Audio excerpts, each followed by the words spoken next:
कर जोरी विनती करूं करुणा कमानी, कलयुग में आ जाओ मैया महारानी। कर जोरी विनती करूं करुणा कमानी, कलयुग में आ जाओ मैया महारानी। बिजली चमकती है तभी तो अंगार होता है, ये मेरी मैया रानी है जिनके चरणों में सबका उद्धार होता है। चरणों में सेवा दे दो मैया कल्याणी, तेरा तराना गाऊं दुर्गे भवानी। मेरी मैया खप्पर धारी है तभी तो असुरों को संहारी है। भक्त जो पुकारे माँ को, भक्त जो पुकारे माँ को आती महारानी। मेरी मैया रानी 1 2 3 मेरी मैया रानी, तेरे दर आया हूँ, तेरा बेटा हूँ माँ, तेरे घर आया हूँ।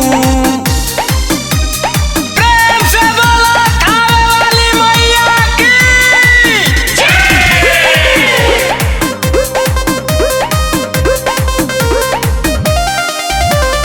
जोता वाली मैया कुछ न पास लेके आया हूँ, दर्शन दे दो मैया रानी आस लेके आया हूँ। हाथ मेरी खाली है दर पे फैलाई हूँ, भर दे झोली मैया विश्वास लेके आई हूँ।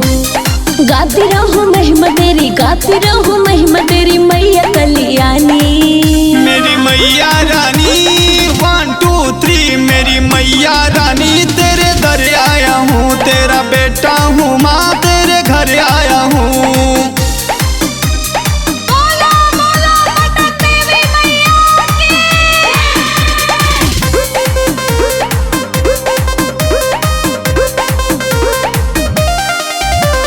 भीड़ जब पड़ी थी मैया भक्त ने पुकारा था, दुष्ट और निष्ठाचरों को मार के गिराया था। त्रिलोकी विशाल मैया महिमा को गाता है, पीढ़ी गोर लाल मैया और जी लगाता है। वेद और पाठ करूं, वेद और पाठ करूं जग कल्याणी।